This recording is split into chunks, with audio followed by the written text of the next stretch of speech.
শুরুতেই যে সিনটা দেখালাম এটা আজকে ইনাইর স্কুলের। বিষয়টা সত্যি আমার কাছে এতটা ভালো লেগেছে যে আমি শেয়ার না করে আর পারলাম না।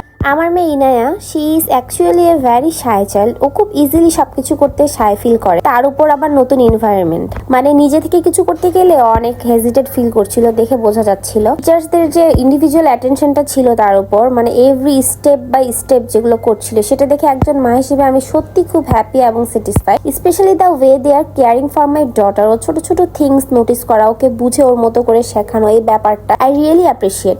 মানে শুধু পড়াশোনা না, একটা বাচ্চার যে কনফিডেন্স বিল্ড করাটাও equally important, and I feel they are doing the really well. আর প্রি প্লে ক্লাসটা এত সুন্দরভাবে ওপেন করেছে, honestly I am really impressed. আমার মনে হয় একটা বাচ্চার স্কুল লাইফের শুরুটা এমন কেয়ারিং আর সাপোর্টিভ এনভায়রনমেন্ট থেকে নেওয়া উচিত। So far I am really happy with Inaya's school. For me it's definitely one of the best choice for her.